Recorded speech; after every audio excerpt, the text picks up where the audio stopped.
نحمده ونصلي على رسوله الكريم أما بعد فأعوذ بالله من الشيطان الرجيم بسم الله الرحمن الرحيم الحمد لله نحمده ونستعينه ونستغفره ونؤمن به ونتوكل عليه ونعوذ بالله من شرور أنفسنا ومن سيئات أعمالنا من يهده الله فلا مضل له ومن يضلله فلا هادي له ونشهد أن لا إله إلا الله وحده لا شريك له ونشهد أن سيدنا محمدا عبده ورسوله أرسله بالهدى ودين الحق ليظهره على الدين كله وكفى بالله شهيدا خصوصا على أفضلهم وخاتم النبيين محمد الأمين وعلى آله وصحابه أجمعين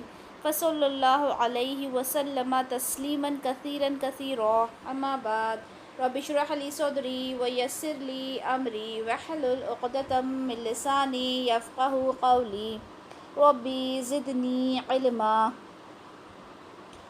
الحمدللہ ہمارے پریویس لیکچر میں ہم نے سورہ کوثر ہم نے ایک شروع کی تھی اس کی تفسیر، اور کافی کچھ اس میں ہم نے دیکھا تھا، پڑھا تھا۔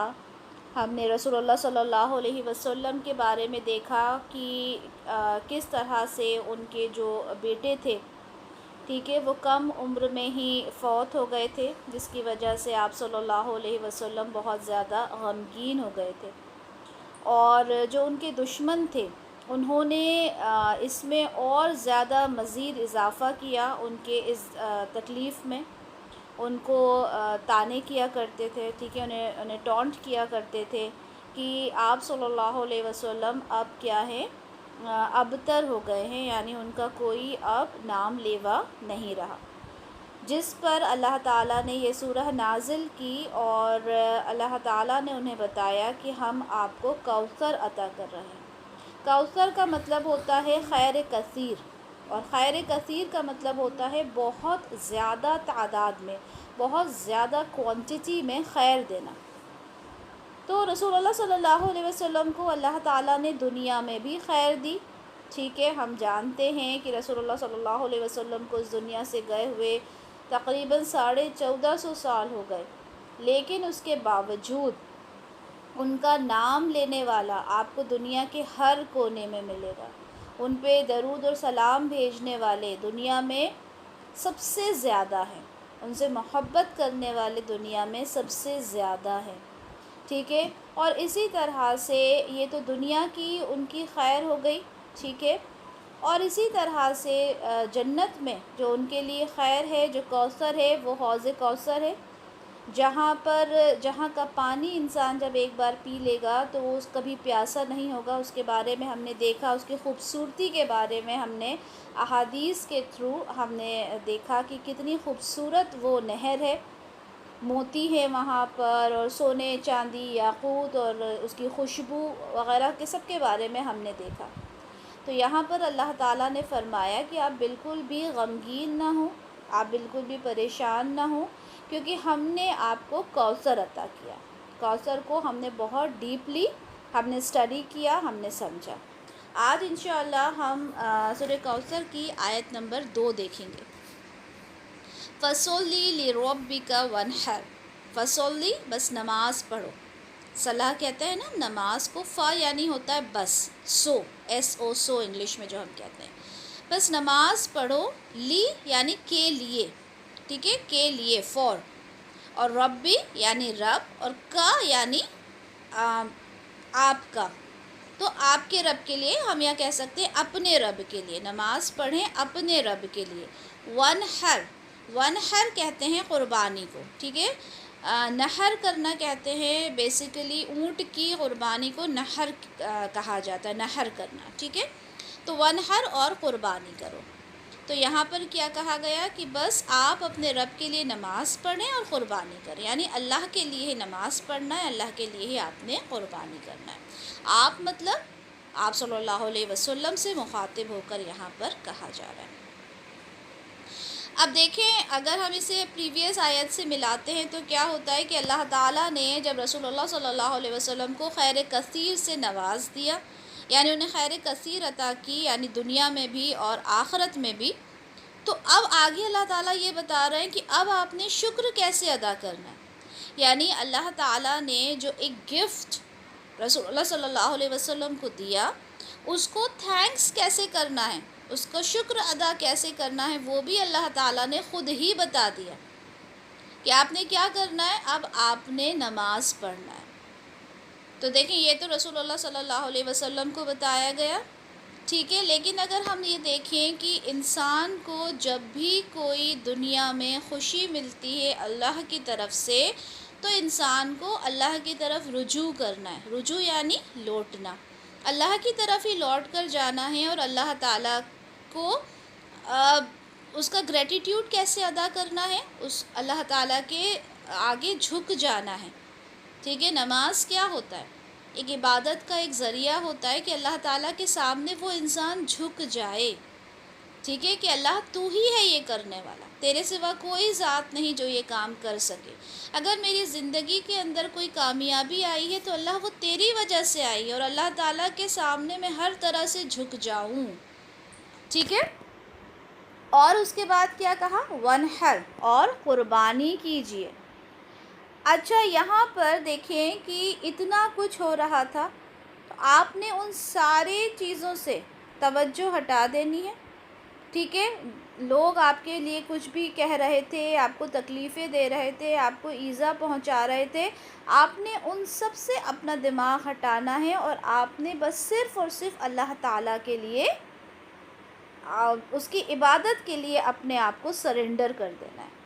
جیسے عبادت کا مطلب میں آپ لوگوں کو ہر لیکچر میں بتاتی ہوں، اور وہ ضروری اس لیے ہے کہ عبادت کا صحیح مطلب ہمیں معلوم ہونا چاہیے، ٹھیک ہے۔ عبادت میں کیونکہ ہماری ہمیشہ سے یہ غلطی رہی ہے، اور اب ہم لوگوں نے الحمدللہ اتنی ساری صورتیں کر لی ہیں، تفسیر کے اتنے لیکچرز اب ہم نے لے لیے ہیں، تو ہم عبادت کو صحیح طریقے سے سمجھ جائیں، یہ ہمارے لیے بہت ضروری ہے کہ ہر لمحہ ہمیں یہ سوچنا ہے کہ میں جو بھی کچھ کر رہی ہوں اللہ کے لیے کر رہی ہوں۔ اس دنیا میں کیوں آئی ہوں؟ کیونکہ اللہ کی عبادت مجھے کرنا ہے۔ تو اللہ کی عبادت میں صرف نماز، روزہ، حج، زکوٰۃ نہیں ہے، بلکہ عبادت کا مطلب ہے کہ ہر لمحہ مجھے اللہ کے بتائے ہوئے راستے پر چلنا ہے، اللہ کے احکامات کو ماننا ہے، یہ میرے لیے ضروری ہے۔ تو یہاں پر اللہ تعالیٰ فرما رہے ہیں کہ آپ نے کیا کرنا ہے؟ اللہ کے لیے آپ نے نماز کو پڑھنا ہے۔ اب یہاں پہ نماز پڑھنے کی بات نہیں کی گئی، یہاں پہ کہا گیا لی ربکا، یعنی صرف اپنے رب کے لیے۔ ہوتا کیا ہے کہ انسان دکھاوے کے لیے بھی کام کرتا ہے، ٹھیک ہے، دکھاوے کے لیے نمازیں پڑھتا ہے، دکھاوے کے لیے انسان کیا کرتا ہے؟ قربانی کرتا ہے۔ دکھاوے کے لیے قربانی کیسے کرتا ہے؟ کہ اگر ہم عید کی قربانی لے لیں تو اس میں کیا ہوتا ہے کہ انسان مہنگے سے مہنگا جانور لے کر آتا ہے۔ مہنگا جانور لے کے آنا کوئی غلط بات نہیں ہے، مہنگا جانور لے کر آؤ، اس کی قربانی کرو، یہ بہت اچھی بات ہے۔ لیکن اگر اس میں یہ انسان کی نیت ہو، یہ انٹینشن ہو کہ میں یہ جو قربانی میں کر رہا ہوں، یہ اتنی مہنگی قربانی، اتنا اچھا جانور میں لے کر آیا ہوں تاکہ میرے محلے والے دیکھیں گے اور یہ کہیں گے کہ یار کیا تم یہ جانور لے کر آئے ہو، میرا جو مطلب میں خوشی سے وہ ہو جاؤں گا، میرا سینہ چوڑا ہو جائے گا، یہ سوچتے ہیں نا لوگ۔ تو اگر انسان نے یہ سوچا تو کیا ہوا؟ اس کی ساری قربانی کا جو اس کو اجر ملنے والا تھا وہ سب ضائع ہو گیا۔ ضائع یعنی ویسٹ ہو گیا۔ سورہ انعام کی آیت نمبر 162 میں اللہ تعالیٰ فرماتے ہیں کہ آپ کہہ دیجئے، یہاں بھی قل لفظ آیا ہے، قل ان صلاتی و نسکی و محیایا و مماتی للہ رب العالمین، آپ کہہ دیجئے کہ بے شک میری نماز، صلاتی میری نماز، ٹھیک ہے، اس کے بعد و نسکی میری قربانی، و محیایا میرا جینا، و مماتی اور میرا مرنا، للہ اللہ کے لیے ہے۔ تو یہاں پہ وہی بات کہہ دی کہ آپ رسول اللہ علیہ وسلم آپ کہہ دیجئے کہ میری نماز، میری قربانی، میرا جینا، میرا مرنا سب کچھ اللہ تعالیٰ کے لیے ہے۔ کون؟ رب العالمین جو تمام جہانوں کا رب ہے۔ اب جہاں قربانی کی بات آئی تو دیکھیں نحر کا مطلب ہوتا ہے، جیسے میں نے آپ کو بتایا اونٹ کی قربانی کو نحر کرنا کہتے ہیں، ٹھیک ہے۔ اور وہاں پر جو قربانی ہوتی تھی اونٹ کی قربانی کافی حد تک ہوتی تھی وہاں پہ عرب ممالک میں، تو وہاں پہ اس لیے نحر لفظ آیا۔ لیکن اس قربانی کو ہم ایک اور قربانی سے بھی ہم سمجھ سکتے ہیں کہ جب ایک جو داعی ہوتا ہے، داعی کون ہوتا ہے؟ داعی ہوتا ہے جو دین کی دعوت کا کام کرتا ہے، یعنی دین کے لیے لوگوں کو بلاتا ہے کہ آؤ اللہ کی طرف آؤ، ٹھیک ہے، تو وہ ہوتا ہے داعی۔ تو ایک داعی کا کیا کام ہوتا ہے؟ داعی کا کام یہ ہوتا ہے کہ وہ اپنے وقت کی قربانی دیتا ہے، ٹھیک ہے، وہ اپنے جان اور مال کی قربانی بھی دیتا ہے۔ ہم دیکھتے ہیں کہ کس طرح سے جو صحابہ تھے انہیں شہادت نصیب ہوئی، وہ شہید ہوئے، کیوں؟ کیونکہ وہ اللہ کی طرف بلا رہے تھے۔ اسی طرح سے اپنے مال کی قربانی دیتے ہیں، ٹھیک ہے، ایک جگہ سے دوسری جگہ انسان دعوت کے لیے جاتا ہے، دعوت کس کو بولتے ہیں؟ بلانے کو، ٹھیک ہے، اللہ کی طرف بلانے کے لیے دعوت کے لیے جاتا ہے، تو وہ اپنی مال کی بھی قربانی دیتا ہے، اپنے وقت کی بھی قربانی دیتا ہے، ٹھیک ہے۔ تو یہ قربانی صرف ایک جانور کی قربانی ہی نہیں، بلکہ یہ قربانی کون سی ہے؟ اپنے وقت، اپنی جان، اپنی مال کی قربانی بھی یہاں ہم لے سکتے ہیں۔ تو جب انسان نماز پڑھتا ہے اور قربانی کرتا ہے تو کس کے لیے قربانی کرنا ہے؟ صرف اور صرف اللہ کے لیے۔ انسان کی نیت میں یہ ہونا چاہیے کہ میری یہ قربانی، میری یہ نماز کس کے لیے ہے؟ صرف اور صرف اللہ کے لیے ہے، اس میں دکھاوا، اس میں ریاکاری بالکل بھی نہیں ہے۔ اسی طرح سے اس نماز کو اور اس قربانی کو جو بقرعید کی نماز ہوتی ہے اور بقرعید کی جو قربانی ہوتی ہے اس سے بھی لیا گیا ہے، کیونکہ جب یہ آیت نازل ہوئی سورہ انعام کی آیت نمبر 162 کی، آپ کہہ دیجئے کہ ان صلاتی و نسوکی و محیایا و مماتی للہ رب العالمین، میری نماز، میری قربانی، ٹھیک ہے۔ اسی طرح سے یہاں پہ بھی پہلے آیا فَصَلِّ لِرَبِّكَ وَانْحَرْ، سب سے پہلے نماز کا ذکر آیا اور پھر قربانی کا۔ تو یہاں پر یہ ایک جو ہم لے سکتے ہیں ایک بات، وہ کیا ہے کہ آپ نے خود بھی یہی کیا کہ جب عید کا وقت آیا تو آپ نے پہلے نماز پڑھی اور اس کے بعد قربانی کی۔ ہم نے ایک لیکچر بھی کیا تھا قربانی کے اوپر، جس میں میں نے بہت ڈیٹیل میں آپ لوگوں کو بتایا تھا کہ اگر آپ نماز سے پہلے قربانی کر لیتے ہیں تو وہ قربانی نہیں ہوتی، وہ نارمل ایک صدقہ ہو سکتا ہے، لیکن قربانی جو عید کی قربانی ہوتی ہے وہ اس میں شمار نہیں ہوتی۔ اس لیے پہلے نماز پڑھنی ہے اور پھر کیا کرنا ہے؟ پھر قربانی کرنا ہے۔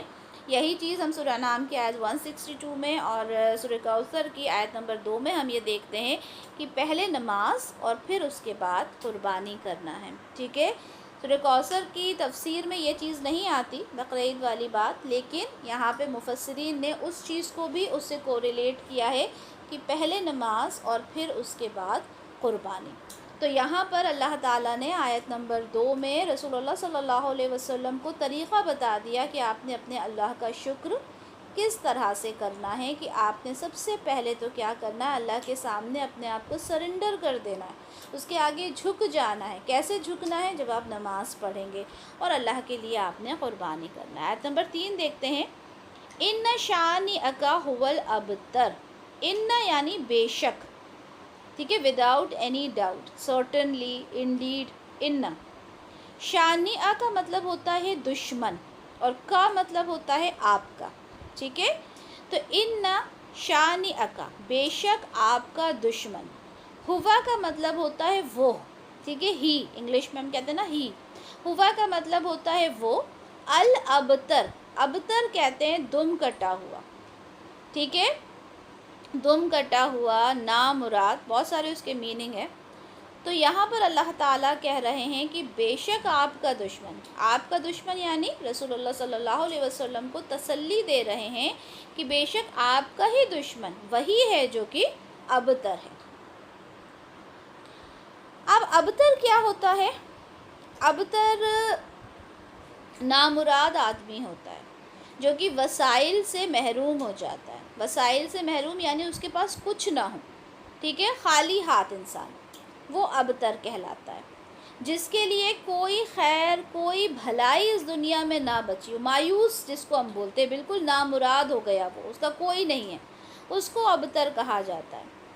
ٹھیک ہے. دم کٹے جانور کو بھی ابتر کہا جاتا ہے.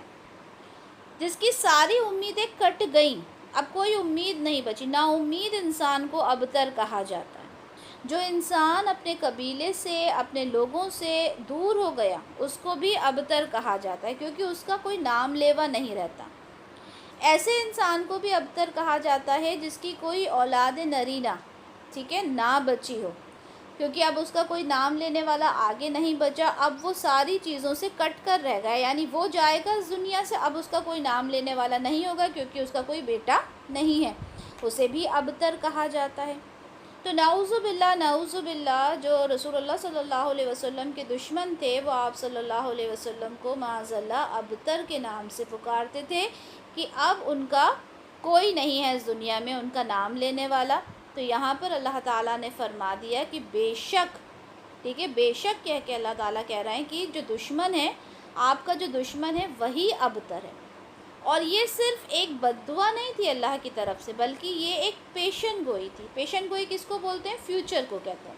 تو یہ ایک پیشن گوئی تھی اللہ کی طرف سے کہ آپ لوگ جو اتنا کچھ کہہ رہے ہو رسول اللہ صلی اللہ علیہ وسلم کے لیے، بے شک آپ ہی لوگ ہو جو ابتر ہو گئے. اب ہم دیکھیں کہ جتنے بھی رسول اللہ صلی اللہ علیہ وسلم کے دشمن تھے، ان کا نام لینے والا آج کون ہے؟ کوئی نہیں ہے. دیکھیں، کیونکہ جنگ بدر ہوئی، وہاں پہ آپ کے دشمن جو تھے وہ ہلاک ہو گئے. ٹھیک ہے. جب مکہ فتح ہوا تو کیا ہوا؟ جتنے لوگ تھے مکہ میں وہ سب کیا ہوا؟ ایمان لے کر آ گئے، اور رسول اللہ صلی اللہ علیہ وسلم کے ہاتھ پر سب نے بیعت کی، مسلمان ہوئے. اور اگر ان کے جو بڑے بڑے دشمنوں کے بارے میں اگر ہم دیکھیں، جیسے کہ ابو جہل، ابو لہب، ان کی اولادوں نے کیا کیا؟ وہ سب جو تھے، ابو لہب کا میں نے بتایا تھا آپ کو کہ ان کے جو اولاد تھی، ایک تو جو شیر تھا اس نے کھا لیا تھا، ٹھیک ہے، اور ایک کے بارے میں نے آپ کو کیا بتایا تھا کہ وہ بھی مسلمان ہو گیا تھا، ہے نا. تو جتنے بھی جو دشمن تھے، یا تو ان کی اولادیں ہلاک ہو گئی تھیں، اس دنیا سے ختم ہو گئی تھیں، یا پھر وہ مسلمان ہو گئی تھیں. تو نام لیوا تو ان کا کوئی نہیں بچا، اور نام لینے والا کس کا رہ گیا؟ رسول اللہ صلی اللہ علیہ وسلم کا. آج بھی سب سے زیادہ اگر کوئی محبت کسی کی کرنے والا ہے تو وہ کون ہے؟ رسول اللہ صلی اللہ علیہ وسلم کی. دنیا بھر میں انہیں ہر وقت نہ جانے کتنی درود و سلام بھیجے جا رہے ہیں. تو یہاں پہ اللہ تعالیٰ نے کیا فرمایا؟ ان شانئک ھو الابتر، بے شک آپ کا ہی دشمن ابتر ہے. اچھا، یہاں دیکھیں کہ کتنی خوبصورتی محسوس ہوتی ہے نا، ایک اپناپن محسوس ہوتا ہے، ایک محبت محسوس ہوتی ہے اللہ کی طرف سے، کہ اللہ تعالیٰ اپنے بندے کو کتنی محبت سے کنسول کر رہے ہیں، سمجھا رہے ہیں کہ دیکھیں آپ نے پریشان نہیں ہونا ذرا سا بھی.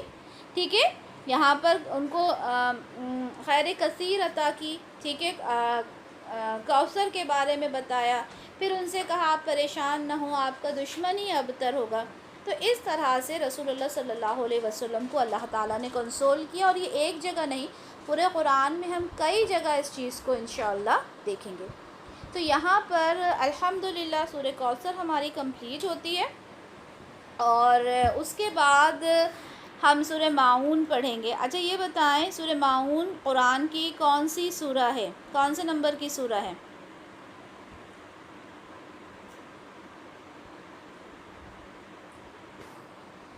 سورہ ماعون کون سی سورہ ہے؟ ارأیت الذی یکذب بالدین، پڑھتے ہیں نا، یہ سورہ یاد ہے؟ ہینڈ ریز کیجئے کس کس کو یاد ہے یہ سورہ؟ ارأیت الذی یکذب بالدین، ہینڈ ریز کیجئے، ہینڈ ریز. ماشاء اللہ، 12 10 کم ہو گئے ہینڈ، 11 لوگوں کو. چلے ماشاء اللہ، 12 لوگوں کو. 13 لوگوں کو، ماشاءاللہ.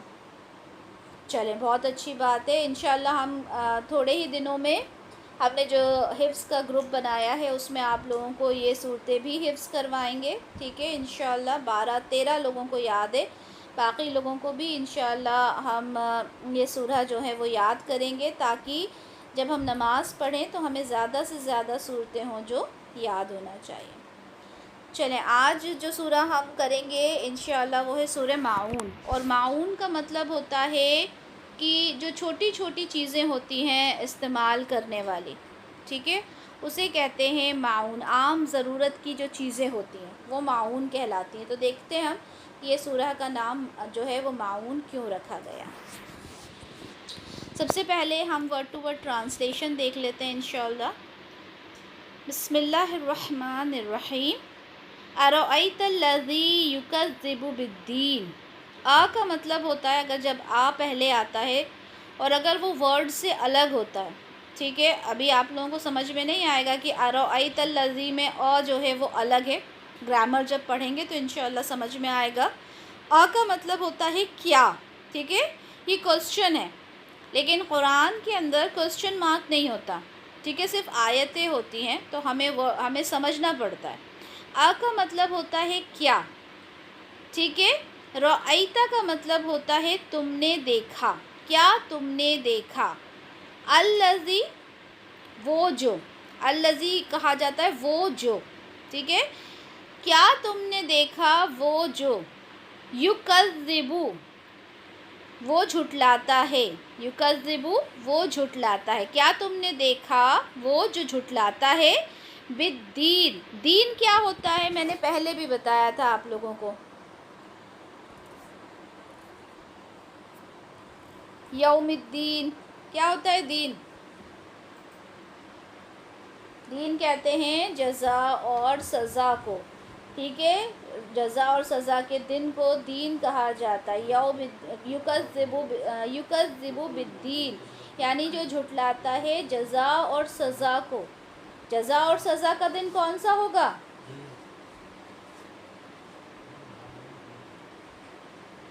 قیامت کا دن ہوگا. Very good. تو جو جھٹلاتا ہے قیامت کے دن کو. کیا تم نے دیکھا جو جھٹلاتا ہے قیامت کے دن کو.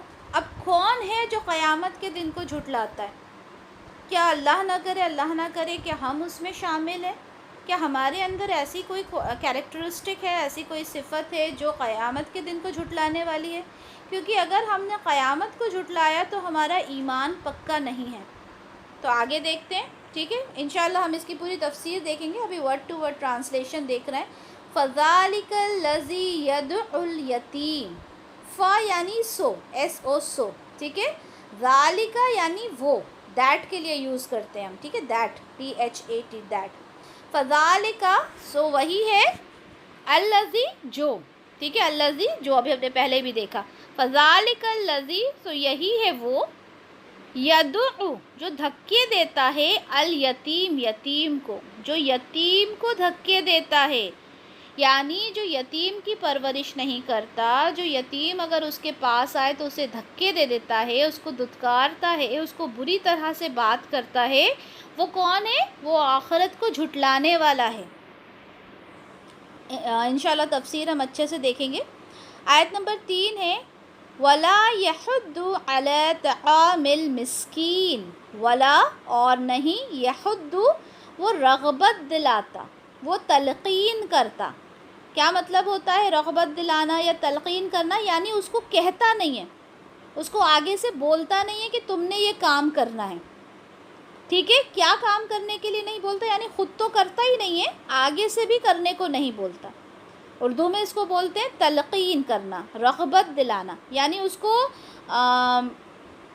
انسپائر کرنا کہ بھئی تم بھی یہ کام کرو. تو وہ نہیں کرتا. کیا نہیں کرتا. علی طعام المسکین. علی یعنی پر، طعام کہتے ہیں کھانے کو. کھانے کو طعام کہا جاتا ہے. اور مسکین کون ہوتا ہے. جو مسکین غریب ہوتا ہے. مسکین کی بھی ہم ڈیفینیشن انشاءاللہ اس کی تفسیر میں دیکھیں گے کہ اصلی میں مسکین کون ہوتا ہے. تو یہاں پہ کیا کہا. اور وہ جو مسکین کو کھانا کھلانے کی تلقین نہیں کرتا. یعنی جو مسکین کو کھانا دلانے کے لیے خود تو کھلاتا ہی نہیں ہے، کسی اور کو بھی نہیں کہتا کہ تم کھلا دو، یا یہ کہہ سکتے ہیں سامنے والے کو روک دیتا ہے کہ نہیں تم نہیں کرو، کیوں اپنا پیسہ برباد کر رہے ہو کسی غریب کو کھلانے میں.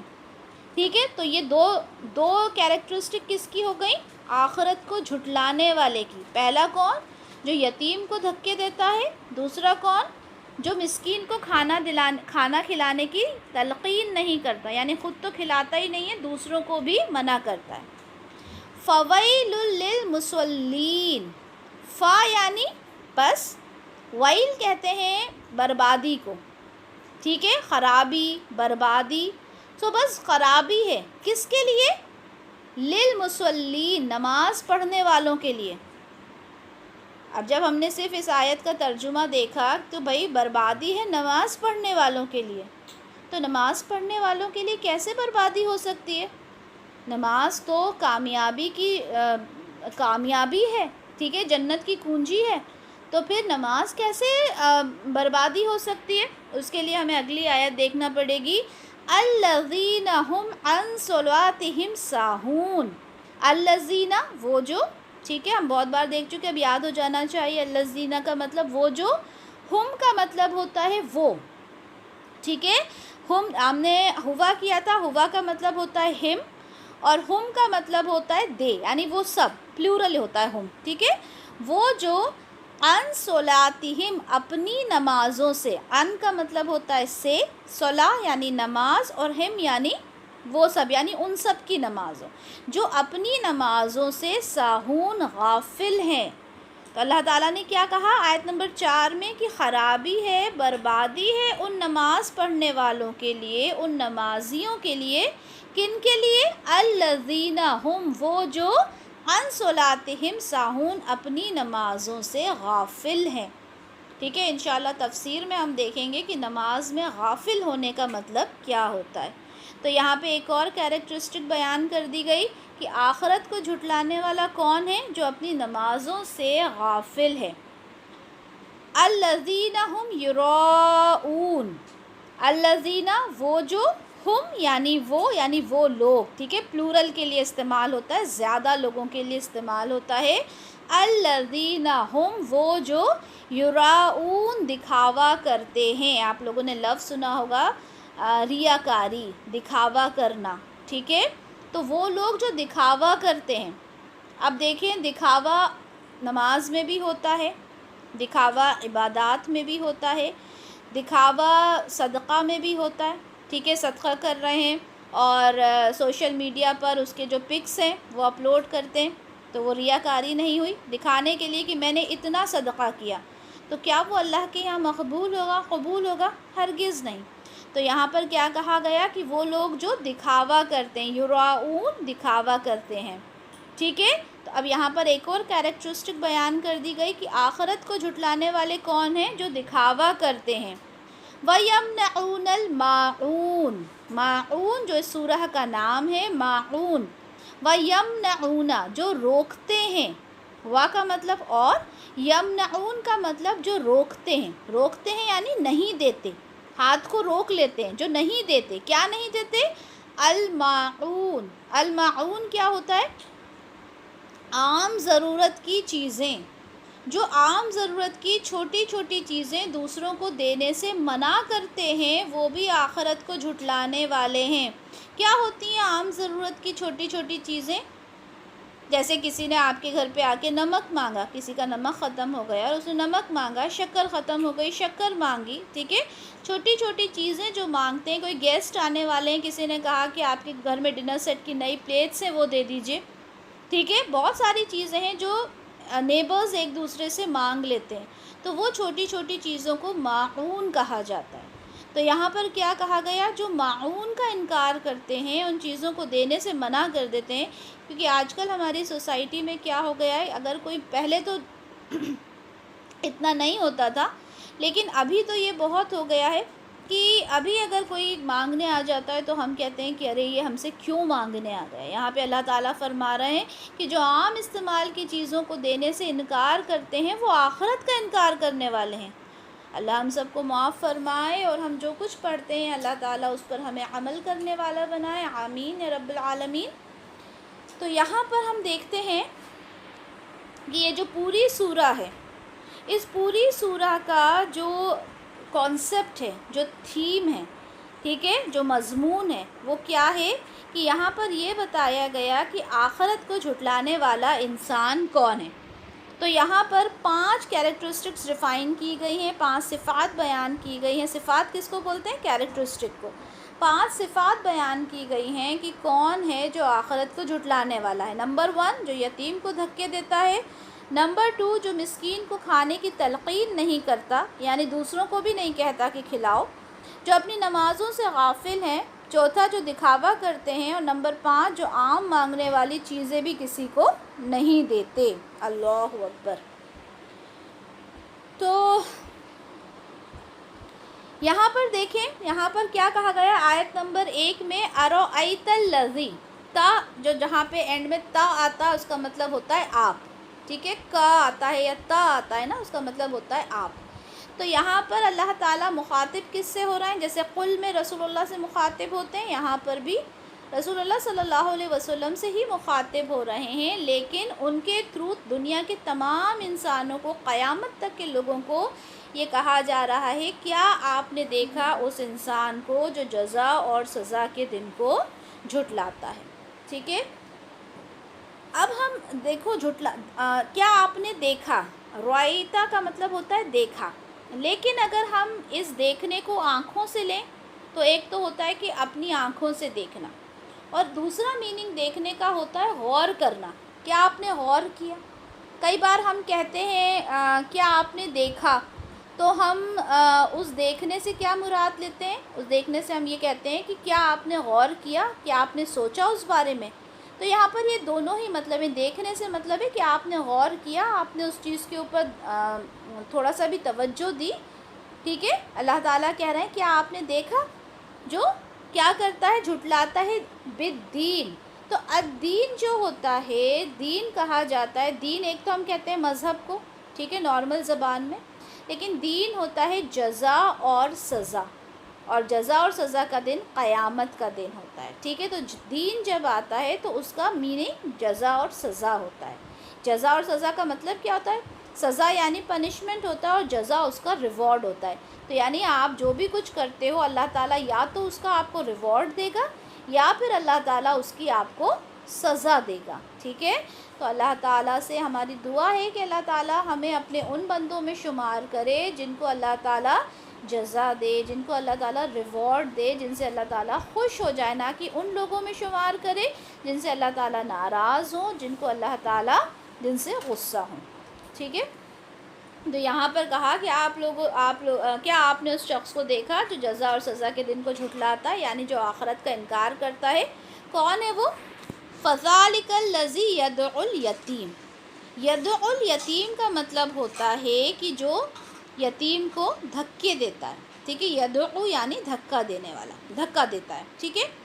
اب دیکھیں، پہلا تو ہم اس سے دھکا دینے سے مطلب یہ لیں گے جو ایک یتیم کا حق مار لیتا ہے، اور اس یتیم کے باپ کی جتنی چھوڑی ہوئی جو بھی پراپرٹی ہوتی ہے، جو بھی اس کی ویلتھ ہوتی ہے، اس میں کیا کرتا ہے؟ اس کو اس سے نکال دیتا ہے۔ موسٹلی کب ہوتا ہے؟ جب یہ چچا وغیرہ ہوتے ہیں، زیادہ تر ان میں ہوتا ہے کہ بھائی کا انتقال ہو گیا، بھائی کے بچے ہیں، چچا بابا کیا کرتے ہیں؟ اس کو نکال کے باہر دھکا مار کے نکال دیتے ہیں، ٹھیک ہے، اور ساری پراپرٹی کے اوپر خود قبضہ کر لیتے ہیں۔ دھکے مار کے نکالنا، ایک تو لٹرل میننگ ہو گیا دھکے مار کے نکالنا۔ دوسرا یہ کہ اگر کوئی یتیم ہے، ان سے مدد مانگنے آتا ہے، ٹھیک ہے، کہ بھائی میری تھوڑی مدد کر دیجئے، تو وہ کیا کرتے ہیں؟ رحم کھانے کی بجائے اس کو دھتکارتے ہیں کہ جاؤ، چلو جاؤ یہاں سے، اور اگر وہ تب بھی نہیں جاتا تو کیا کرتے ہیں؟ اس کو دھکے مار کے گھر سے نکال دیتے ہیں۔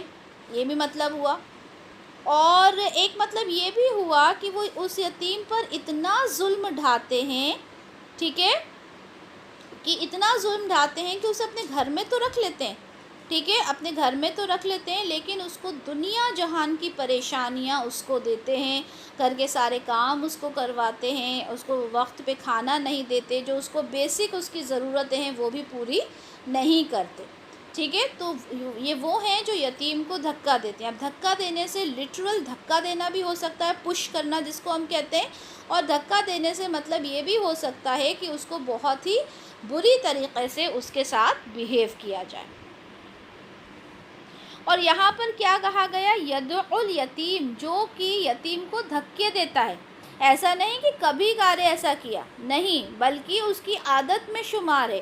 یعنی اگر کوئی اس کا رشتہ دار ہے، اس کا بھتیجا وغیرہ ہے اور وہ یتیم ہو گیا تو اس کو کنٹینیوسلی اس کو پریشان کیا جاتا ہے. ایسا نہیں کہ کبھی کر دیا، ہمیشہ اس کو پریشان کیا جاتا ہے. اچھا، یہاں پر مودودی صاحب نے ایک واقعہ یہاں پر لیا ہے یتیم کا. ابو جہل جو آپ صلی اللہ علیہ وسلم کا بہت بڑا دشمن تھا، اس کی کفالت میں ایک یتیم بچہ تھا. ٹھیک ہے، اور ایک روز وہ بچہ ابو جہل کے پاس آیا اور بڑا پریشان تھا. اس نے ابو جہل سے کہا کہ بھئی میری کچھ مدد کریں، میرا باپ جو مال چھوڑ کر گیا ہے وہ تمہارے پاس ہے، اس میں سے مجھے کچھ دے دیں. لیکن ابو جہل اس نے بالکل بھی توجہ نہیں دی. اور یہ جو معاشرہ سوسائٹی تھی عرب کی اس وقت، وہ ایسی تھی، یعنی رسول اللہ صلی اللہ علیہ وسلم جب اسلام لے کر آئے ہیں اس سے پہلے بہت ہی وہاں کی سوسائٹی کا حال بہت ہی خراب تھا. یعنی جتنی بھی خرابیاں سوسائٹی میں ہو سکتی ہیں وہ ساری خرابیاں عرب کلچر میں اس ٹائم پائی جاتی تھیں. تو یہی یتیم کا بھی حال تھا. یتیم کو بہت ہی بری طرح سے ٹریٹ کیا جاتا تھا. ابو جہل نے اس کو کوئی بھی اس کو توجہ نہیں دی اس کے اوپر، اور وہ بیچارہ بہت دیر تک بچہ کھڑا رہا. کھڑے رہتے رہتے پھر وہ پریشان ہو کے چلا گیا. اب جب باہر نکلا تو قریش کے سردار وہاں بیٹھے ہوئے تھے، اور انہیں معلوم تھا کہ ابو جہل اور آپ صلی اللہ علیہ وسلم کے بیچ میں کتنی کہا سنی ہوتی ہے. ابو جہل بالکل آپ صلی اللہ علیہ وسلم کی بات نہیں سنتا، جو ابو جہل ہے وہ نہیں سنتا. ٹھیک ہے، تو قریش کے سردار نے کیا کیا، انہوں نے دیکھا کہ یہ بچہ ہے اور ابو جہل نے اس کو اس کا حق نہیں دیا، تو انہوں نے سوچا کہ کیوں نہ ہم اس بچے کو رسول اللہ صلی اللہ علیہ وسلم کے پاس بھیجیں، اور جب آپ صلی اللہ علیہ وسلم ابو جہل کے پاس آئیں گے اور وہ بات نہیں سنے گا اور دونوں کے بیچ میں جھڑپ ہوگی اور بڑا مزہ آئے گا، ہم لوگ انجوائے کریں گے. تو قریش کے سرداروں نے اس بچے کو بلایا اور کہا کہ ایک کام کرو، تم رسول اللہ کے پاس جاؤ، ٹھیک ہے، اور ان کے پاس جا کر تم یہ التجا کرو. وہ بچہ تو کچھ جانتا نہیں تھا اور وہ چلا گیا. آپ صلی اللہ علیہ وسلم آئے ابو جہل کے پاس، اور جیسے ہی وہاں پر آ کر وہ کھڑے ہوئے آپ صلی اللہ علیہ وسلم، تو ابو جہل کے پاس ایک عجیب سا اس کے اوپر خوف طاری ہو گیا. یعنی وہ ایک عجیب سی اس کی کیفیت ہو گئی، عجیب سی اس کی سچویشن ہو گئی. اسے کچھ سمجھ میں نہیں آیا، اور اس نے جتنا بھی مال اس یتیم بچے کا تھا وہ دے دیا اور اس یتیم بچے کو بھیج دیا. اب جو قریش کے سردار تھے وہ بڑے خفا ہوئے اس بات سے، اور ابو جہل سے کہا کیا تم نے اپنا دین چھوڑ دیا اور محمد کا صلی اللہ علیہ وسلم ان کا دین تم نے قبول کر لیا کہ تم نے اتنی آسانی سے اس یتیم کو اس کا مال دے دیا؟ تو ابو جہل نے کہا کہ نہیں، میں ایسا کرنا نہیں چاہتا تھا، لیکن مجھے ایسا خوف طاری ہوا، ان کا ایسا رعب میرے اوپر پڑا کہ میں منع نہیں کر سکا. تب آپ دیکھیں رسول اللہ صلی اللہ علیہ وسلم کو اللہ تعالیٰ نے ایک ایسی پرسنالٹی دی تھی کہ ان کے دشمن بھی جو تھے وہ ان سے ڈرتے تھے. ٹھیک ہے، تو اس طرح سے یتیم کا مال اس کو مل گیا. اچھا، یتیم ہم جب کہتے ہیں کسی کو یتیم، تو ہم کس کو کہتے ہیں؟ ہم نے دیکھا ہے کہ کافی بڑے بڑے لوگ بھی ہوتے ہیں اور ان کے جب والد کا انتقال ہو جاتا ہے تو وہ کہتے ہیں کہ میں یتیم ہو گیا. ٹھیک ہے، تو ایسا نہیں ہوتا. یتیم صرف بچہ جب تک رہتا ہے جب تک کہ وہ بالغ نہ ہو جائے. ٹھیک ہے، بالغ جب تک نہیں ہو جاتا جب تک ہی وہ یتیم کہلاتا ہے، اور جب تک کہ وہ سمجھدار نہ ہو جائے. مسند احمد کی حدیث ہے 6078. اس میں یہ ہے کہ آپ صلی اللہ علیہ وسلم سے پوچھا گیا کہ کسی کی یتیمی کب تک ہوتی ہے، تو کہا گیا جب تک کہ وہ بالغ نہ ہو جائے اور اسے بھلائی محسوس کی جانے لگے. یعنی جب تک کہ وہ سمجھدار، بھلائی محسوس یعنی سمجھدار نہ ہو جائے، جب تک کہ وہ بالغ نہ ہو جائے جب تک ہی وہ یتیم ہوتا ہے. ٹھیک ہے، جیسے ہی بچہ بالغ ہو جاتا ہے پھر وہ یتیم نہیں کہلاتا. ٹھیک ہے، اس کے بعد یہ ہے کہ جو یتیم ہوتا ہے اگر اس کی ماں کا انتقال ہو جائے تو بچہ یتیم نہیں کہلاتا. بچہ یتیم جب کہلاتا ہے جب اس کے والد کا انتقال ہوتا ہے. ٹھیک ہے، کسی بچے کا اگر والد نہیں ہے، باپ نہیں ہے، تو وہ یتیم کہلاتا ہے. اچھا، یتیم کے بارے میں ایک اور بات ہے کہ یتیم جو ہے سوسائٹی کا سب سے ویکسٹ سیکشن ہوتا ہے، سوسائٹی کا سب سے ویکسٹ فرد ہوتا ہے کون؟ یتیم۔ مسند احمد کی حدیث 7122 میں ہے کہ آپ صلی اللہ علیہ وسلم نے فرمایا کہ میں جو دو کمزور ہیں، دو کمزور کس کے لیے کہا گیا؟ عورت اور یتیم، ان کے حق کو ممنوع اور حرام قرار دیتا ہوں، یعنی ان کا جو حق ہے کوئی اگر اس کو مارے گا تو وہ کیا ہے؟ حرام ہے۔ یتیم کے حق کو مارنا رسول اللہ نے حرام قرار دیا، ٹھیک ہے؟ یعنی عورت اور یتیم، یعنی یہ دو ویکسٹ سیکشن ہیں سوسائٹی کے۔ اس کے بعد ایک اور ہم حدیث دیکھتے ہیں سنن ابو داؤد کی 2874، اس میں یہ بتایا کہ یتیم کا مال ہڑپ کرنا کبیرہ گناہوں میں سے ایک گناہ ہے، کبیرہ گناہ، بڑے گناہ، ٹھیک ہے؟ بڑے گناہوں میں سے ایک بڑا گناہ کیا ہے؟ یتیم کا مال ہڑپ کر جانا۔ اور اسی طرح سے سنن ابو داؤد کی حدیث 5150 میں آپ صلی اللہ علیہ وسلم نے فرمایا، بڑی خوشخبری انہوں نے دی، بڑی خوبصورت بات انہوں نے کی کہ یتیم کی کفالت کرنے والا کون ہوتا ہے؟ جو اس کی پرورش کرے، اس کا دیکھ بھال کرے، اس کو اپنے گھر میں پالے۔ تو یتیم کی کفالت کرنے والا اور میں یعنی رسول اللہ صلی اللہ علیہ وسلم، ہم دونوں جنت میں ایسے ہوں گے۔ کیسے ہوں گے؟ آپ صلی اللہ علیہ وسلم نے اپنی درمیان یعنی بیچ والی انگلی اور شہادت، جسے ہم پڑھتے ہیں نا اشہد اللہ، بیچ والی انگلی اور شہادت والی انگلیوں کو دونوں کو ملایا اور کہا کہ جو انسان یتیم کی کفالت کرے گا تو وہ اور میں جنت میں ایسے ہوں گے۔ سوچیں، دونوں انگلیوں کو پاس کر کے ملا کر کہا، اس طرح سے ایک ساتھ ہوں گے۔ الحمدللہ، کتنی بڑی بات ہے۔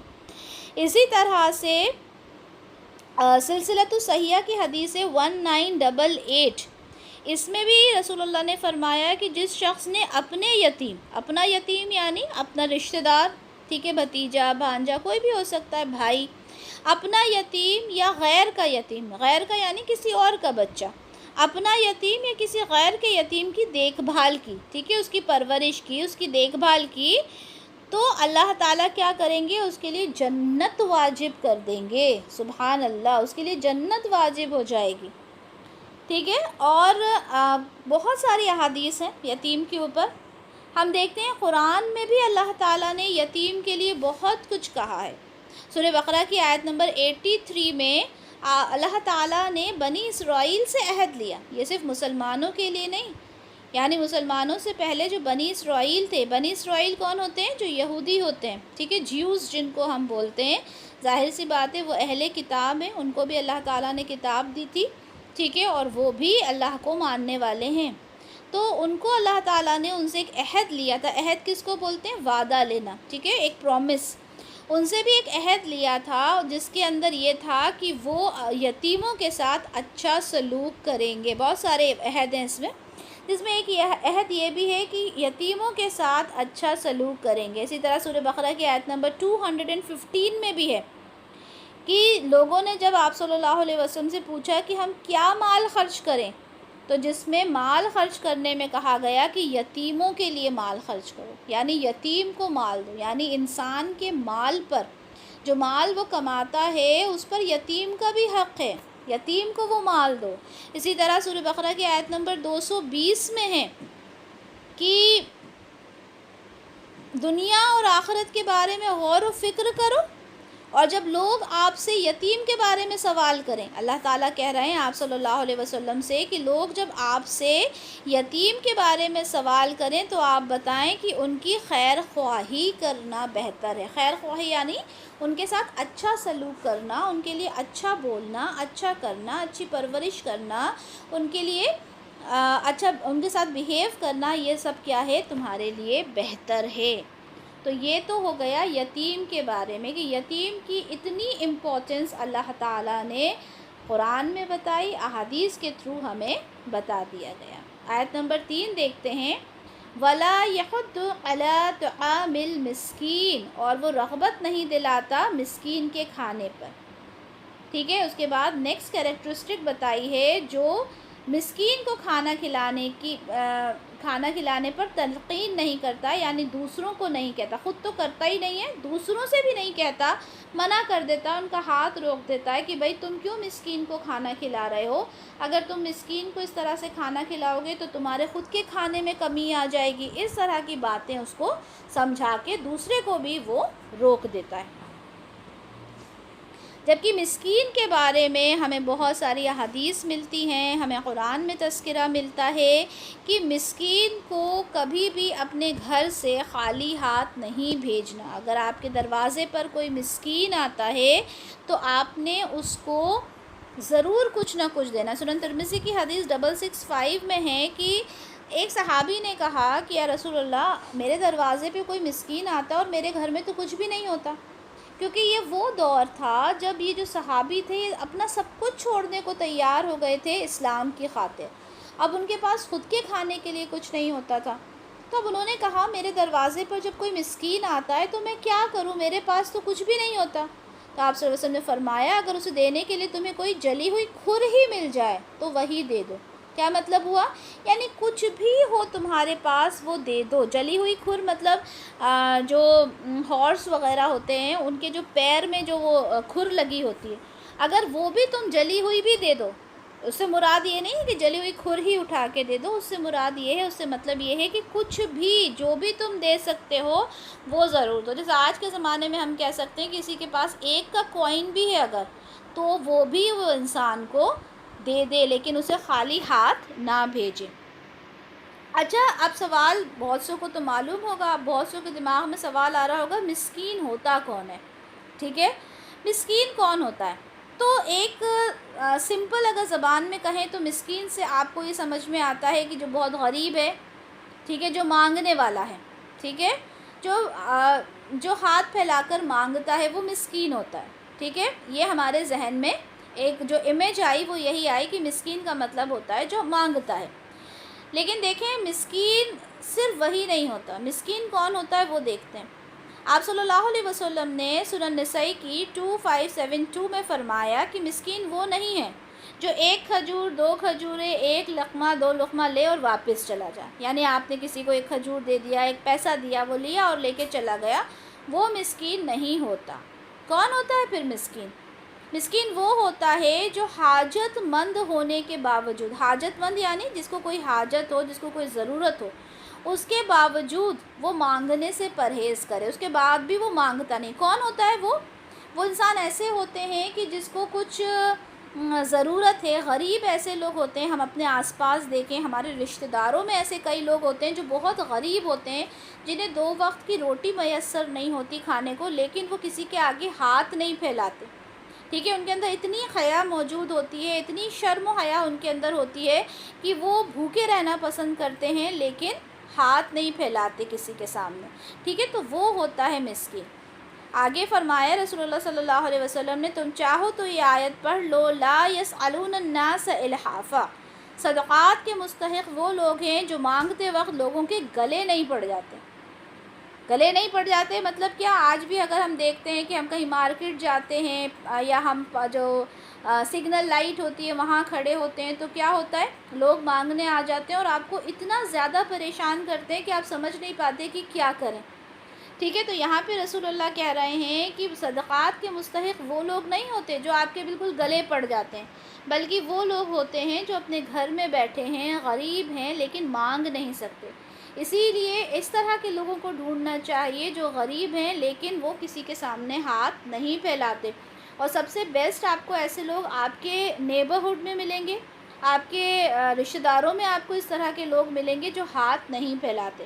سنن نسائی کی حدیث 2573 میں حضرت ابو ہریرہ رضی اللہ عنہ سے منقول ہے، ٹھیک ہے۔ حضرت ابو ہریرہ رضی اللہ عنہ ایک ایسے صحابی ہیں جن سے بہت زیادہ احادیث جو ہیں وہ ہمیں ملتی ہیں۔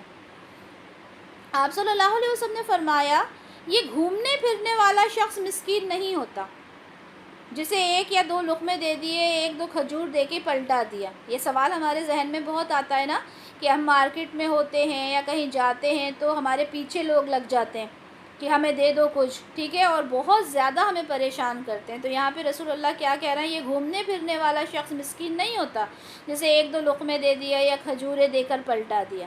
صحابہ نے عرض کیا تو پھر مسکین کون ہوتا ہے؟ تو آپ صلی اللہ علیہ وسلم نے فرمایا جس کے پاس اتنا مال نہ ہو کہ وہ گزارا کر سکے۔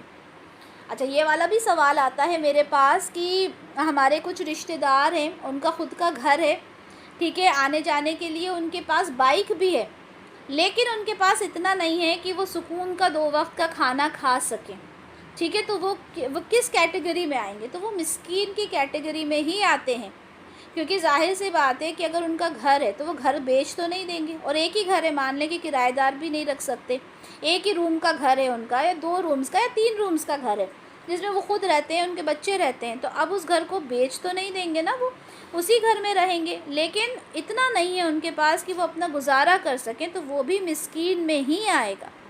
اب مان لیں ایک بائک بھی ہے ان کے پاس، ٹھیک ہے، اب وہ بائک سے انسان جاتا ہے باہر کہیں، تو ایسا تو ہے نہیں کہ کوئی بولے کہ لو بھائی ان کے پاس تو بائک ہے تو یہ مسکین کیسے ہوئے؟ وہ بائک اس کی ضرورت ہے، ایسا تو نہیں ہے کہ وہ بائک بیچ دے، اگر بائک بیچ دے گا تو پھر آئے گا جائے گا کہاں سے؟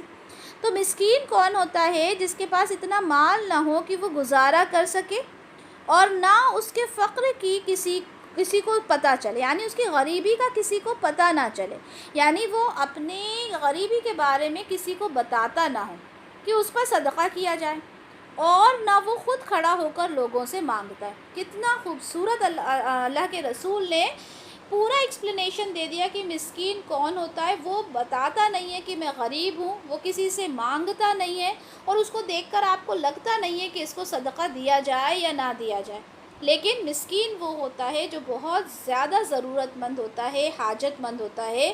پھر سے کہتی ہوں کہ اس طرح کے لوگ جو ہمارے جاننے والے ہیں، ہم انہی کو پہچانتے ہیں کہ یہ ضرورت مند ہے۔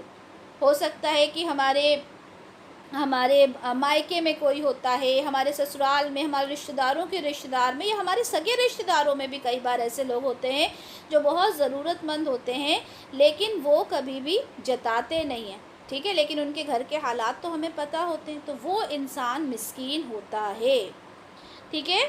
سنن نسائی کی حدیث 2578 میں ہے، آپ صلی اللہ علیہ وسلم نے فرمایا بیوہ اور مسکین کے لیے دوڑ دھوپ کرنے والا اس شخص کی طرح ہے جو اللہ کے راستے میں جہاد کرتا ہے۔ سبحان اللہ، یعنی ایک بیوہ عورت جس کا شوہر اس دنیا میں نہیں ہے، اور ایک مسکین، اس کے لیے کوئی انسان اگر کچھ کرتا ہے تو وہ ایسا ہے جیسے اللہ کے راستے میں جہاد کرنے والا۔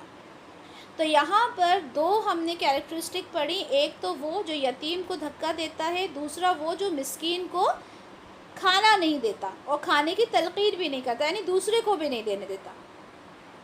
تو یہاں پر اللہ تعالیٰ نے یہ 2 ایگزامپلز دے کر بتایا کہ آخرت کو انکار کرنے والے یہ 2 لوگ ہیں۔ اب ایسا نہیں ہے کہ یہی کیریکٹرسٹکس ہیں خالی آخرت کا انکار کرنے والوں کی، بہت ساری کیریکٹرسٹکس ہیں، اس میں سے کچھ کیریکٹرسٹکس یہاں پر ڈیفائن کر دی گئی ہیں کہ دیکھو جو آخرت کو نہیں مانتے، وہ ان کے اندر اس طرح کی خرابیاں ہوتی ہیں، وہ یتیم کو دھکا دیتے ہیں، یتیم کو دھتکارتے ہیں، وہ مسکین کو نہ تو خود کھانا دیتے، اور کوسچنز بعد میں لیکچر کے بعد، ٹھیک ہے۔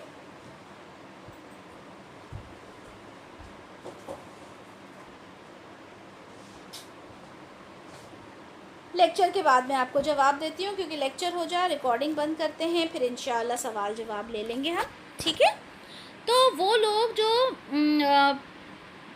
تو یہاں پہ کیا بتایا گیا کہ وہ کیریکٹرسٹک بتائی گئیں جو آخرت کا انکار کرنے والے ہوتے ہیں۔ یہاں پہ ہم نے 2 پڑھی، جو یتیم کو دھتکارتے ہیں اور مسکین کو کھانا نہیں دیتے اور نہ دوسروں کو دینے دیتے۔ اچھا، اب دیکھیں یہ دو ایگزامپلز کہہ لیں، یا یہ 2 کیریکٹرسٹکس یہاں پر بتانے کا کیا مقصد ہے؟ کیونکہ اب آپ سوچیں کہ وہ انسان کس حد تک کا، کس درجے کا خراب انسان ہوگا وہ، ٹھیک ہے، جو اس طرح کے کام کرتا ہے۔ آپ اگر اپنے آپ آگے یہ سوچیں کہ کوئی انسان ہے جو کوئی یتیم بچہ اس کے دروازے پر آئے اور اسے دھکے مار کے باہر نکال دے، تو وہ اس کی کیریکٹرسٹک کیا ہوگی، ہم سب سمجھ سکتے ہیں، ہے نا؟ کیونکہ اگر ہم ذہن میں لے کر آئیں غریب بچہ ہے، یتیم ہے، ہم جانتے ہیں کہ اس کا باپ نہیں ہے، تو ہم اسے دھکا مار کے گھر سے باہر نہیں نکال سکتے، ہمارے اندر وہ فیلنگ ہی نہیں آئے گی. ہم اس کو بٹھائیں گے, ہم اس کو پوچھیں گے, کسی اور کا بھی بچہ ہوگا, ہمارا اس پہ کچھ بھی نہیں بنتا, تب بھی ہم اس کو پوچھیں گے, پانی پلائیں گے, کچھ کھانے کو دیں گے, ٹھیک ہے. اور اگر ہم اس کو دھکا مار کے باہر نکال دیتے ہیں تو اس کا مطلب کیا ہوا کہ ہم بہت ہی نچلے درجے کے انسان ہیں, ہے نا. تو یہاں پر اس لیے اللہ تعالیٰ نے یہ 2 کیریکٹرسٹکس ڈیفائن کی کہ وہ کس حد کا ایک خراب انسان ہوگا جو اس طرح کے کام کر سکتا ہے. جو اور یہ بھی نہیں کہ چلو تم تو کھلا ہی نہیں رہے مسکین کو, کوئی دوسرا کھلائے تو اس کو بھی تم منع کر رہے ہو. تو یہاں پر یہ 2 کیریکٹرسٹک ڈیفائن کر دی گئی. پھر اس کے بعد ہے نیکسٹ آیت میں ہے فویل للمصلین, تو بربادی ہے, ویل ہے اس کے لیے جو نماز نہیں پڑھتا. یہ میں نے آپ کو ٹرانسلیشن میں بھی بتایا تھا کہ اگر میں اس آیت کو صرف اتنا ہی پڑھوں, صرف آیت نمبر 4 پڑھ لوں, تو بات سمجھ میں نہیں آتی کہ نماز پڑھنے والا کیسے بربادی اور ہلاکت کا شکار ہو سکتا ہے. اس کے لیے آیت نمبر 5 کو ہم نے اس کے ساتھ میں ہی پڑھنا پڑے گا, وہ لوگ جو اپنی نمازوں سے غافل ہوتے ہیں. اچھا, ویل جو ہے, ویل کا مطلب تو ہوتا ہے بربادی, تباہی, ہلاکت, لیکن مسند احمد کی حدیث 13208 ہے کہ ویل جو ہے وہ جہنم کی ایک وادی کا بھی نام ہے, ٹھیک ہے. جہنم کی ایک وادی کا نام ہے ویل, اور اس کی تہ تک یعنی وہاں تک پہنچنے کے لیے 40 برس تک انسان کو, کافر کو جو ہے گزرنا پڑتا ہے, یعنی اتنی نیچے ہے وہ جہنم, ٹھیک ہے. تو ویل ہے یعنی بربادی ہے یا اس کے لیے جہنم ہے جو اپنی نمازوں سے غافل ہیں. اب دیکھیں نماز کے بارے میں جب یہاں پر بات ہوئی ہے تو یہ جو نماز ہے یہ پہلے بھی تھی.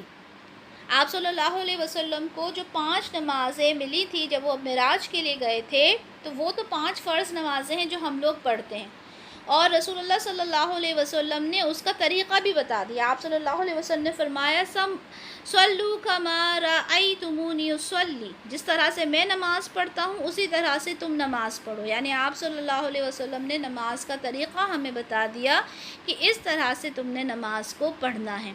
لیکن آپ صلی اللہ علیہ وسلم کو جب نماز تحفے کے طور پر دی گئی, اس سے پہلے بھی نماز پڑھی جاتی تھی. جیسے ایک سوال میرے پاس آیا تھا کہ کیا اس زمانے میں حج ہوتی تھی؟ جی, حج اس زمانے میں بھی ہوتی تھی, کیونکہ کعبہ جو ہے وہ تو ابراہیم علیہ السلام اور اسماعیل علیہ السلام نے مل کر بنایا تھا, ٹھیک ہے. اور آپ صلی اللہ علیہ وسلم اسماعیل علیہ السلام سے تقریباً 3000 سال کے بعد آئے تھے. تو اس 3000 سال تک کیا ہوتا رہا تھا؟ کعبہ کا طواف ہوتا تھا, حج ہوتا تھا, لیکن بہت ہی غلط طریقے سے وہ عبادات کی جاتی تھیں.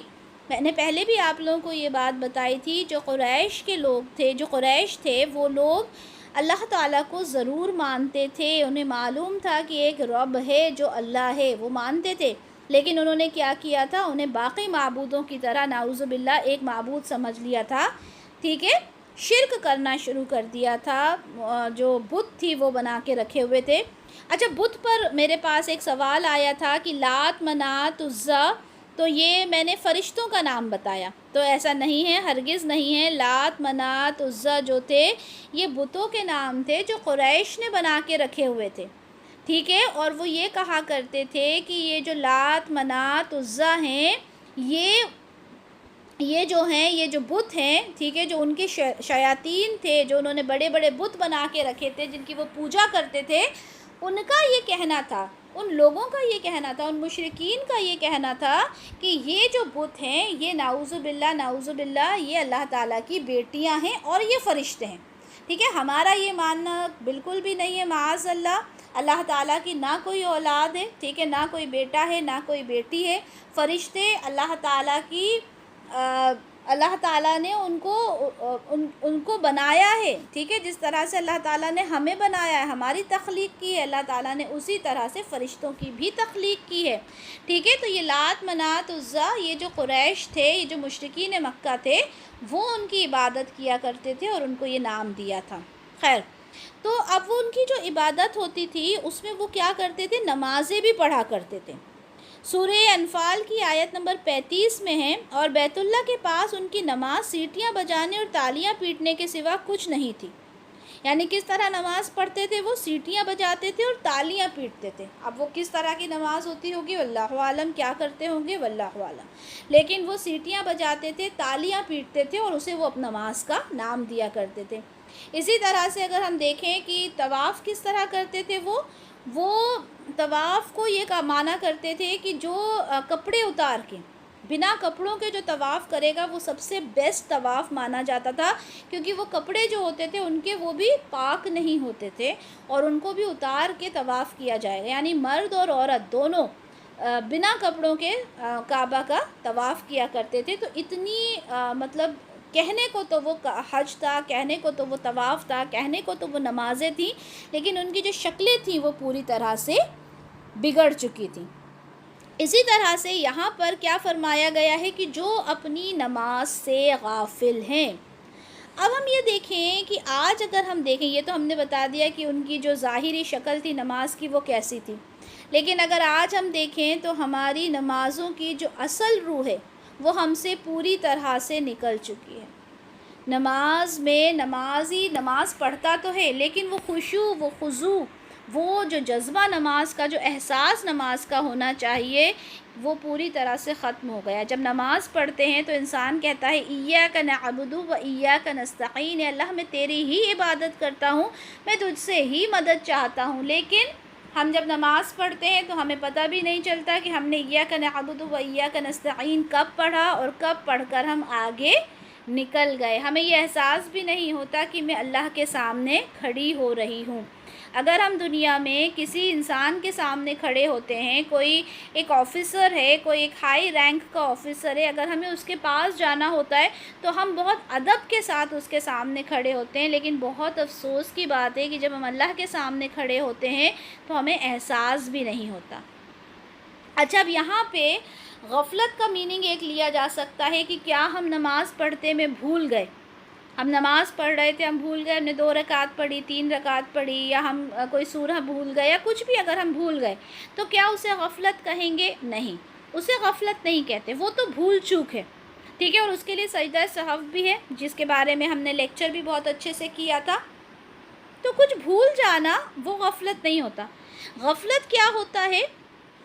غفلت یہ ہوتا ہے کہ نماز کو نماز سمجھنا ہی نہیں. ٹھیک ہے، نماز کو ایسے پڑھنا کہ بس پڑھ لیا، ٹھیک ہے، بس وقت ہو گیا. اور جو مشرکین تھے وہ کیا کرتے تھے کہ نماز کا وقت دیکھتے رہتے تھے، خاص طور پہ جب عصر کی نماز ہوتی تھی تو وہ دیکھتے تھے جب وقت بالکل ختم ہونے کو قریب ہوتا تو اٹھ کر کیا کرا، اٹھا اور اٹھ کے 4 ٹھونگے مار لے. ٹھونگے کیا ہوتا ہے کہ جو مرغا ہوتا ہے، مرغا جو ہوتا ہے وہ دانہ چگنے کے لیے جس طرح سے اپنا سر مارتا ہے زمین پر، اس کو کہتے ہیں ٹھونگے مارنا. تو یہاں پر آیا کہ جب وہ بالکل وقت ختم ہونے لگتا ہے تو 4 ٹھونگے مار لیے، یعنی عصر کی نماز پڑھ لی اور ہو گیا. یا تو نماز پڑھتے ہیں تو بے دلی کے ساتھ پڑھتے ہیں، یا پھر یہ دیکھتے ہیں کہ کوئی دیکھ تو نہیں رہا ہمیں، اگر کوئی دیکھ رہا ہے تو چلو نماز پڑھ لو.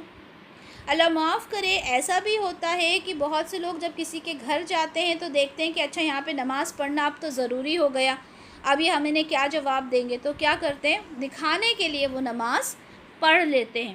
یا پھر نماز پڑھنے جب کھڑے ہوئے تو کسی خیال میں کھڑے ہوئے، یاد ہی نہیں کیا پڑھ رہے ہیں کیا نہیں، اور اللہ اکبر کہنے کے ساتھ سے شروع کرتے ہوئے سلام پھیرنے تک ان کو ذہن میں ہی نہیں رہتا کہ ہم نے کیا پڑھا، ہم نے کون سا رکوع کیا، کون سا سجدہ کیا، ہم نے قیام صحیح کیا کہ نہیں، ہم نے کیا پڑھا ہمیں کچھ یاد نہیں اور ہماری نماز ہو گئی. ہم کبھی اذان کو سنتے نہیں ہیں، اذان کی آواز ہم نے سنی نہیں، اذان کا مطلب ہم نے سنا نہیں. اذان جب ہوتی ہے تو مؤذن کہتا ہے کہ کامیابی کی طرف آؤ، ٹھیک ہے، لیکن ہم کامیابی کہاں ڈھونڈتے ہیں، ہم دنیا کی چیزوں میں کامیابی ڈھونڈتے ہیں. ہم دنیا کی ہر جو بھی ہمیں اگر کوئی سکسیس ہوتی ہے ہم کہتے ہیں کہ اچھا اس کام میں مجھے سکسیس ہوئی، لیکن جو اصلی کامیابی ہے مؤذن آپ کو آواز دے کر کہتا ہے کہ آؤ کامیابی کی طرف. فلاح کس کو بولتے ہیں؟ کامیابی کو. کامیابی کی طرف آؤ، لیکن انسان نہ تو اس اذان کو سنتا اور جس کامیابی کی طرف اسے بلایا جا رہا ہے نہ اس کامیابی کو سمجھتا. مشکات المصابیح کی حدیث 593 آپ صلی اللہ علیہ وسلم نے فرمایا یہ منافق شخص کی نماز ہے. اب آپ سوچیں منافق کے لیے کہا گیا کہ نماز ہے کون سی؟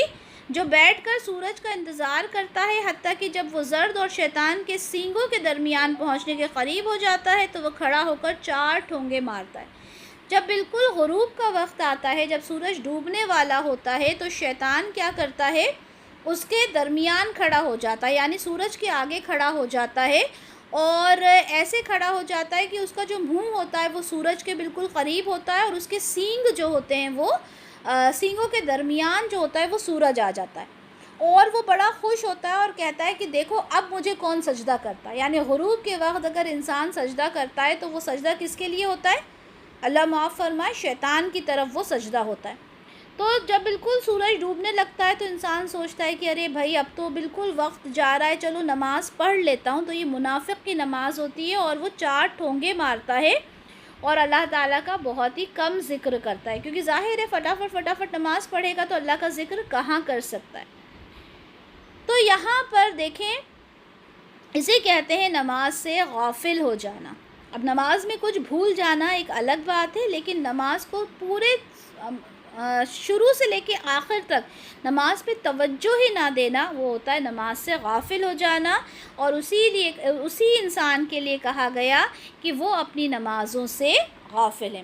اچھا، ہماری 2 آیات اور بچی ہیں، انشاءاللہ ہم اسے کل کمپلیٹ کریں گے تاکہ ہماری پھر یہ سورہ کمپلیٹ ہو جائے گی انشاءاللہ۔ بارک اللہ لی و لکم فی القرآن الکریم ونفعنی و ایاکم بما فیہ من الآیات والذکر الحکیم۔ سبحانک اللہم و بحمدک، اشہد ان لا الہ الا انت، استغفرک و اتوب الیک۔ جزاک اللہ خیرا کثیرا و احسن الدنیا والآخرہ۔ السلام علیکم ورحمۃ اللہ وبرکاتہ۔